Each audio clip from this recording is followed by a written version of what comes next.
पिता पुत्र पवित्रात्मा नाम रे आमेन। आपण मैं समस्त जय जेसु आम प्रार्थना करवा। नमस्ते मरिया निग्रह पूर्ण प्रभु तुम्हारी संगे नारीगण मध्य तुम्हें धन्य एवं धन्य तुम गर्भफल जीशु वही परमेश्वर माता अपनी मरिया अंबे माने पापी अंबान निमंते वर्तमान और अंबान मरण समय निवेदना कर। कृष्णटारे मोर स्नेहर भाई भाई मैंने मुझे समस्त ही दैनिक आहार प्रोग्राम को मुझे स्वागत जनावि। आज हूँ अगस्ट मास 17 तारिख सोमवार दिन। आज सुसमाचार माथिली सुसमाचार 19 अध्याय 16 रु 22 पर्यंत आम ध्यान करवा। तत्पर जड़े लोक ताहांकर निकट को आसी पचारे, हे गुरु अनंत जीवन लाभ करने मते केउं सत्कर्म करने को पड़ो। से तांको कहले सत विषय मते कहीं पचारच, जड़े मात्र सत पटंदी। जदि जीवन में प्रवेश करने को चाहूच तबे आज्ञा गुड़िक पालन कर। से तांको पचारा केउं आज्ञा गुड़िक? जीशु कहले नरहत्या करिब नाही, व्यभिचार करिब नाही, चोरी करिब नाही, मिथ्या साक्ष्य देव नाही, पितामाता को सम्मान करिब और तुमर प्रतिवासी को निज परी प्रेम करिब। युवकटी ताहांको कहला, ए समस्त मु पालन करी आसुची, मोर आउ कौन अभाव रोची? जीशु ताहांको कहले, तमे जदि सिद्ध हेबाकु चाह तबे जाओ, तुमर सर्वस्व विक्रय करी दरिद्र मान को दान कर, ताले स्वर्ग रे तुमे धन लाभ करिब। तापरे आसी मोर अनुसरण कर। यह कथा शुणी युवकटी दुखरे चलीगला, कारण तार प्रचुर धन संपत्ति थिला। प्रभुंकर सुसमाचार। हे प्रभु जीशु ख्रीष्ट तुमर प्रशंसा हे। कृष्णठारे मोर स्नेहर भाई भाई मैंने प्रभु जीशु ख्रीष्ट आज सुसमाचार रे आम मानू स्वर्गराज्य एवं धन संपत्ति भितर कौन संपर्क अच्छी से विषय रे आम मानू शिक्षा दौरान जड़े युवक आसिकी जीशु को पचारे स्वर्गराज्य रे प्रवेश करने मु कौन करने को पड़ो बा अनंत जीवन पाइबाई मु कौन करने को पड़ो एवं केवं सत्कर्म गुड़िक मु करने को पड़ो से विषय रे से पचारे। यही प्रश्न बहुत गुरुत्वपूर्ण गोटे प्रश्न से युवक पचारिले, कारण आम समस्तंकर जीवनर सबुठारु गुरुत्वपूर्ण लक्ष्य हबार अच्छी अनंत जीवन एवं आमे समस्ते से युवकों परी पचार निजक प्रश्न पचार अच्छी अनंत जीवन पाइबाई मु कौन करने को हेब अनंत मु जो भली जीवन यापन करुच्ची मु अनंत जीवन प्राप्त करि पारिबी कि नाई, यही विषय आमे समस्ते पचार अच्छी। दुखर विषय यह जे आजिकल दुनिया रे बहुत अनेक लोक यही विषय रे चिंता करना से माने एमती जीवन यापन कर यही पृथ्वी रे सब किछि शेष है परी से जीवन यापन कर अनंत जीवन विषय भावु ना, शरीर को गुरुत्व देकी जीवन यापन कर आत्मा को गुरुत्व देकी से जीवन यापन करूना। यही गुरुत्वपूर्ण लक्ष्य अनेक भूली जाउछंदी।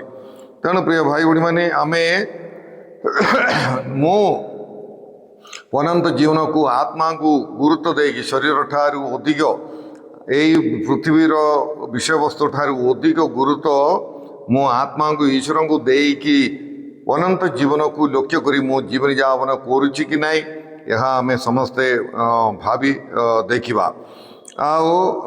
जो व्यक्ति जीशु को स्वर्गराज्य रे प्रवेश करने विषय रे पचारे से जड़े भल लोक परी माने जना पड़ी, कारण से आज्ञा गुड़िक पालन करते आज्ञा पालन करते तेणुक से भावुंट जे मु ठीक अच्छी से प्रकार गोटे माने मु आज्ञा गुड़िक पालन करुच्ची बोलिकी से भावुले। किंतु जीशु कौन कहते?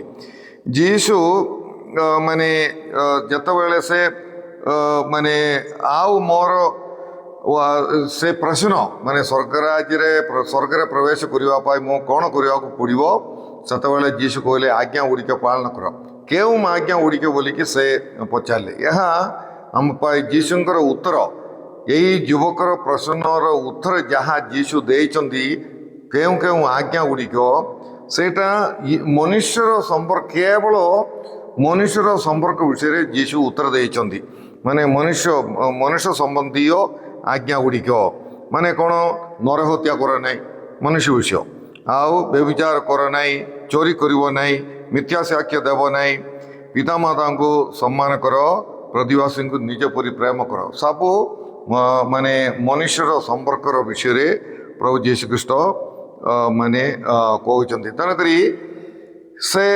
यही जीशुଙ୍କର उत्तर आम जापारे जे यही व्यक्तिर माने आज्ञा पालन करुच्छे से कौच भावुंट किंतु प्रकृत में मनुष्य ठारे तांकर संपर्क टिके गड़बड़ थिला बोलिकी प्रभु जीशु ख्रीष्टर गोटे हिंट गोटे इंकित आम ये माने जानी पारिचु आम देखी पारिचु आम अनुमान करिपारिछि से जीशु केवल ईश्वर विषय किसी कोई ना ईश्वर को पूर्ण हृदय प्रेम कर कोई ना तेणुक ये मनुष्यर संपर्क विषय से व्यक्तिर जीवन में किसी अभाव रोचे बोलिकी गोटे इंक माने प्रभु गोटे चिन्ह माने आम गोटे आम जापारचु से प्रकार गोटे गोटे मनोभाव आम ये देखिपारचु आओ प्रभु जीशु ख्रीष्ट कहले मु ए सब आज्ञा पालन करुच्ची बोलिकी से कहबारू जीशु कौन कहले तुम्हें जदि सिद्ध होगा चाहूच तुम्हें जाओ तुमर संपत्ति सब विक्रय करी दरिद्र मान को बांटी दियो बोलिकी से कहले हेले कौन आज्ञा गुड़िक पालन कले जड़े सिद्ध हो पारिबा नाई कि सेतिर गोटे गोटे गोटे स्टेज अच्छी बोलिकी गोटे स्तर अच्छी बोलिकी आम जापर पवित्रतार आउ सिद्ध ईश्वर आगे सिद्ध हबार स्वर्गराज जड़े उच्च पदवी ना स्वर्गराज गोटे स्तर प्राप्त करने से सिद्ध हबार अच्छी से कौन करा पड़ो केवल आज्ञा गुड़िक पालन कले हेब नहीं किंतु तांगर धन संपत्ति मत विक्रय करी से दरिद्र मान को देवार अच्छी सर्वस्व त्याग करी से जीशुଙ୍କର अनुगमन करार अच्छी ताले ही जड़े व्यक्ति सिद्ध हो पारिबा आउ यही विषय एवं देख से व्यक्ति आज्ञा गुड़िक पालन करुअछंती बोलिकी कहले मध्य तांकर जो एवं कौन है से जतबेले जीशु कहले तुम्हें धन संपत्ति सब विक्रय कर दरिद्र मान को दान दियो बोली कहला बेलू से दुखरे चलीगला से कौन कहले जीशु कौन कहले तुम्हें तुमर धन संपत्ति सब विक्रय कर दरिद्र मान को बांटी दियो जहाँ द्वारा तुम्हें स्वर्ग रे तुम्हें धन गच्छित रखिपार बोलिकी से कहते कौन यही व्यक्ति से स्वर्ग रे अधिक संपत्ति न रखिकी पृथ्वी रे अधिक संपत्ति से रखी स्वर्ग ठारू पृथ्वी रे से अधिक संपत्ति रखी तेणुक जीशु कहले तुम्हें स्वर्ग रे अधिक संपत्ति रखार अच्छी पृथ्वी रे कम थिले मध्य आम समस्त को प्रभु आज कहते स्वर्ग रे तुमर डिपोजिट स्वर्ग रे तुमर संपत्ति तुमर संचय अधिक हबार अच्छी पृथ्वी ठारू बोलिकी से कहते आउ यही जीशु दरिद्र मान को तुमर संपत्ति बांटी दियो बोली कहर गोटे कारण कौन ये यही व्यक्ति मो प्रतिवासी को निज परी प्रेम करुच्ची से आज्ञा मो पालन करुच्ची बोली कहले मध्य तांगर चारिआडे कौन दरिद्र माने नथिले कि भोकरे थिबा लोक पिंधिबाकू नथिबा लोक आउ विभिन्न प्रकार अभाव असुविधा थिबा लोक तांगर चारिआडे थिले किंतु यही व्यक्ति कौन से माने से भल भाव रे खाई पीकी पिंधिकी आउ भल घरे से रोते तांगर माने कौन तांगर बहुत प्रचुर धन संपत्ति थिला तेणुक से भल भाव से चलुले किंतु तांकर दांड्रे ଲାଜରଙ୍କ ପରି ନହେଲେ ତାଙ୍କର ଚାରିଆଡ଼େ ତାଙ୍କର ଗାଁରେ ବହୁତ ଲୋକମାନେ ନ ଖାଇ ନ ପିଇକି ଥିଲେ, ଦରିଦ୍ରମାନେ ଥିଲେ, ସେମାନଙ୍କୁ ସେ ନ ଦେଖିଲା ପରି ରହିଲେ। ସେଥିପାଇଁ ଆକା ଯୀଶୁ କହିଲେ ତୁମେ ଯଦି ସିଦ୍ଧ ହେବା ପାଇଁ ଚାହୁଁଛ ତାହେଲେ ତୁମେ ସେମାନଙ୍କୁ ବି ଦେଖ। ତୁମର ସମ୍ପତ୍ତି ପ୍ରଭୁ ଦେଇଛନ୍ତି, ଈଶ୍ୱର ଦେଇଛନ୍ତି, ସେଇଟା କେବଳ ତୁମ ପାଇଁ ନାହିଁ, ବାଣ୍ଟିବା ପାଇଁ। ଅନ୍ୟମାନଙ୍କୁ ମଧ୍ୟ ତାର ହକ ଅଛି, ଅଧିକାର ଅଛି, କାରଣ ସବୁ ସମ୍ପତ୍ତି ଈଶ୍ୱରଙ୍କର ଦାନ। ତେଣୁକରି ଈଶ୍ୱର ଯାହା ଦେଇଛନ୍ତି ସେଇଟା କେବଳ ତୁମ ପାଇଁ ନାହିଁ, ବାଣ୍ଟିବା ପାଇଁ, ବାଣ୍ଟିକି ତୁମେ ସ୍ୱର୍ଗକୁ ଯିବା ପାଇଁ। ତେଣୁକରି ସମ୍ପତ୍ତି ଦୁଇ ପ୍ରକାର ଆମେ ବ୍ୟବହାର କରିପାରିବା। ଗୋଟେ ଅଛି ସ୍ୱର୍ଗକୁ ଯିବା ପାଇଁ, ଆମେ ସ୍ୱର୍ଗରେ ମାନେ ଦରିଦ୍ରମାନଙ୍କୁ ଦାନ ଦେଇକି ସ୍ୱର୍ଗକୁ ଯିବା ପାଇଁ ଆମେ ବ୍ୟବହାର କରିପାରିବା। ଆଉ ଗୋଟିଏ ଅଛି ସ୍ୱାର୍ଥ ପାଇଁ ବ୍ୟବହାର କରିପାରିବା। ତେଣୁକରି ଯୀଶୁ କ'ଣ କହୁଛନ୍ତି? ଦରିଦ୍ରମାନଙ୍କୁ ତୁମେ ସମ୍ପତ୍ତି ବାଣ୍ଟି ଦିଅ, ସ୍ୱର୍ଗରେ ତୁମେ ସମ୍ପତ୍ତି ଗଚ୍ଛିତ ରଖ ବୋଲିକି ପ୍ରଭୁ କହୁଛନ୍ତି।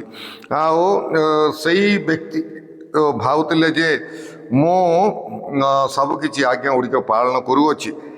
ଏହା ଗୋଟିଏ ମିଥ୍ୟା ଧାରଣା ଥିଲା, କାରଣ ସେ ପ୍ରତିବାସୀଙ୍କୁ ନିଜ ପରି ପ୍ରେମ କରୁନଥିଲେ। ତେଣୁକରି ଆମେ ମଧ୍ୟ ବେଳେବେଳେ ଏହି ପ୍ରକାର ଭୁଲ ଗୁଡ଼ିକ, ମୁଁ ଠିକ୍ ଅଛି, ମୋର କିଛି ଅଭାବ ନାହିଁ, ମୋର କିଛି ଅସୁବିଧା ନାହିଁ, ଏମିତି ସବୁ ଆମେ ଭାବୁଛୁ ମଧ୍ୟ। କିନ୍ତୁ ଆମେ ଗଭୀର ଭାବରେ ଆମେ ଭାବି ଦେଖିବାର ଅଛି। ଆଉ ସେହିପରି ବିଭିନ୍ନ ମତେ ହଠାତ୍ ମନେ ପକାଇବାଟା, ମନେ ପଡ଼ିବାଟା ଆମର ପାପ ସ୍ୱୀକାର। ସବୁ ଆମେ ପାପ ସ୍ୱୀକାର ପାଇଁ ସମୟ ଦେଉଛି କି? ଆଉ ପାପ ସ୍ୱୀକାର ପାଇଁ ମୁଁ ଆପଣମାନଙ୍କୁ ସମସ୍ତଙ୍କୁ ଅନୁରୋଧ କରୁଅଛି, ଆପଣମାନେ କେବଳ ଗିର୍ଜାରେ ଯାଇକି ଅନୁତାପ ନ କରି ଆପଣମାନେ ଘରେ ବସିକି ଲମ୍ବା ସମୟ ନେଇକି ଆପଣମାନେ ଅନୁତାପ କରନ୍ତୁ। ମାନେ ଅନୁତାପ କରିବେ। ନହେଲେ କ'ଣ ଅଛି, ଜଣେ ଆଧ୍ୟାତ୍ମିକ ପିତାଙ୍କ ସାଙ୍ଗରେ ମୁଁ ପରଦିନ କଥାବାର୍ତ୍ତା କରୁଥିଲି। ସେ କହୁଥିଲେ ଅଧିକାଂଶ ଲୋକମାନେ ପ୍ରକୃତରେ ସେମାନେ ଅନୁତାପ କରୁନାହାନ୍ତି, ତେଣୁକରି ସେମାନଙ୍କର ପାପ କ୍ଷମା ହେଉନାହିଁ। ତେଣୁକରି ଆମେ ସମସ୍ତେ ପ୍ରକୃତରେ ଅନୁତାପ କରିବା। ପ୍ରଭୁଙ୍କର ଦୟା ତ ସମସ୍ତଙ୍କ ପାଇଁ ଅଛି, କିନ୍ତୁ ଅନୁତାପ ବିହୀନେ ଆମେ ଆମର ପାପ କ୍ଷମା ପ୍ରାପ୍ତ କରିପାରିବା ନାହିଁ। ତେଣୁକରି ନିଜକୁ ଆମେ ଯୋଗ୍ୟ କରିବା, ସ୍ୱର୍ଗ ରାଜ୍ୟ ପାଇଁ ଯୋଗ୍ୟ କରିବା, ସ୍ୱର୍ଗରେ ପ୍ରବେଶ କରିବା, ଏହା ଥିବାର ଅଛି ଆମର ଲକ୍ଷ୍ୟ। ସେଥିପାଇଁ ଗୋଟିଏ ବାଟ ଅଛି ଆମେ ଆମର ଦରିଦ୍ରମାନଙ୍କୁ ସାହାଯ୍ୟ କରିବା। ଆଉ ସେହିପରି ଆମେ କରିଥିବା ପାପ ପାଇଁ ଆମେ ଅନୁତାପ ବି କରିବାର ଅଛି, ଭଲ ଭାବରେ ଆମେ ପାପ ସ୍ୱୀକାର ମଧ୍ୟ କରିବାର ଅଛି। ତେଣୁକରି ସମୟ ନେଇକି ମାନେ ଗୁରୁତ୍ୱ ଦେଇକି ପ୍ରକୃତରେ ଅନୁତାପ କରି ଆପଣମାନେ ଆମେ ସମସ୍ତେ ପାପ ସ୍ୱୀକାର କରି ପ୍ରଭୁଙ୍କର କ୍ଷମା ଦୟା ପ୍ରାପ୍ତ କରିବା ପାଇଁ ଆମେ ଚେଷ୍ଟା କରିବା, ଯାହାଦ୍ୱାରା ଆମେ ସ୍ୱର୍ଗରେ ପ୍ରବେଶ କରିପାରିବା। ତେଣୁ ଆମେ ନିଜ ନିଜକୁ ଭାବି ଦେଖିବା। ସେଇ ଯୁବକଙ୍କୁ ପ୍ରଭୁ କହିଲା ପରି ମୋର କ'ଣ ଅଭାବ ରହୁଛି କି? ସ୍ୱର୍ଗରେ ପ୍ରବେଶ କରିବା ପାଇଁ ମୋର କ'ଣ ଅଭାବ ରହୁଛି କି? ମୁଁ କ'ଣ କରିବାକୁ ପଡ଼ିବ? ସ୍ୱର୍ଗରେ ପ୍ରବେଶ କରିବା ପାଇଁ ମୁଁ କ'ଣ କରିବାକୁ ପଡ଼ିବ? ମୋର ମନ୍ଦ ଅଭ୍ୟାସ ପରୀକ୍ଷା କରିବାକୁ ପଡ଼ିପାରେ, ନହେଲେ ମୁଁ ମୋର ନିଃସ୍ୱାର୍ଥପର ସେବା କରିବାକୁ ପଡ଼ିପାରେ, ମୋର ବିଦ୍ୱେଷକୁ ମୁଁ ଛାଡ଼ିବାକୁ ପଡ଼ିପାରେ। ଏମିତି କ'ଣ ଅଛି? ତୁମର ଗୋଟିଏ ଅଭାବ ରହୁଛି ବୋଲିକି ପ୍ରଭୁ ମୋତେ କହୁଛନ୍ତି କି? ସେ ଅଭାବ କ'ଣ ତାହା ଆମେ ଜାଣିବା ପାଇଁ ସେହି ବାଧାକୁ, ସ୍ୱର୍ଗରେ ପ୍ରବେଶ କରିବା ପାଇଁ ଯେଉଁ ବାଧା ଅଛି, ସିଦ୍ଧ ହେବା ପାଇଁ ଯେଉଁ ବାଧା ଅଛି, ତାହା ଆମର ଜୀବନରୁ ଦୂର କରିବା ପାଇଁ ଆମେ ଚେଷ୍ଟା କରିବା। ସେଥିପାଇଁ ପବିତ୍ର ଆତ୍ମାଙ୍କର ଶକ୍ତିରେ, ପବିତ୍ର ଆତ୍ମାଙ୍କର ସାହାଯ୍ୟ ଆମେ ଲୋଡ଼ିବା ଏବଂ ପବିତ୍ର ଆତ୍ମାଙ୍କଠାରେ ଆମେ ପ୍ରାର୍ଥନା କରିବା, ମୋତେ ମନେ ପକାଇ ଦିଅ, ଆଉ ମୁଁ ଗୋଟେ ପବିତ୍ର ବ୍ୟକ୍ତି ହେବା ପାଇଁ ମୋତେ ସାହାଯ୍ୟ କରିବ ବୋଲି ଆମେ ପ୍ରାର୍ଥନା କରିବା। हे प्रभु परमेश्वर, आजिर सुसमाचार पाई आम तुमको धन्यवाद देवछु। संपत्ति एवं स्वर्गराज्य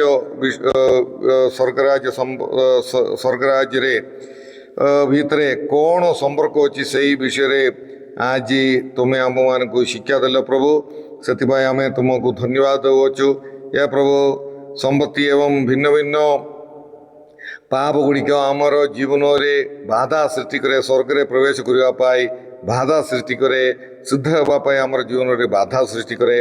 हे प्रभु, यही प्रकार ବାଧା ଗୁଡ଼ିକ ଦୂର କରିବା ପାଇଁ ଆମ୍ଭମାନଙ୍କୁ ସାହାଯ୍ୟ କର। ଉତ୍ତମ ପାପ ସିହାର କରିବା ପାଇଁ ଏବଂ ନିର୍ମଳ ପବିତ୍ର ଜୀବନଯାପନ କରିବା ପାଇଁ ଆମ୍ଭମାନଙ୍କୁ ସାହାଯ୍ୟ କର। ସ୍ୱର୍ଗକୁ ଲକ୍ଷ୍ୟ କରି ପରିତ୍ରାଣକୁ ଲକ୍ଷ୍ୟ କରି ଜୀବନଯାପନ କରିବା ପାଇଁ ପ୍ରଭୁ ଆମ୍ଭମାନଙ୍କୁ ସାହାଯ୍ୟ କର। ଏ ପ୍ରଭୁ ଏ ପ୍ରୋଗ୍ରାମ ଦେଖୁଥିବା ସମସ୍ତଙ୍କୁ ତୁମ ପ୍ରଜର ଭାବରେ ଆଶୀର୍ବାଦ ପ୍ରଦାନ କର। ଏସବୁ ପ୍ରାର୍ଥନା ଆମେ କରୁଅଛୁ ତୁମର ଯୀଶୁଖ୍ରୀଷ୍ଟ ମଧ୍ୟସ୍ଥରେ ଆମେନ୍।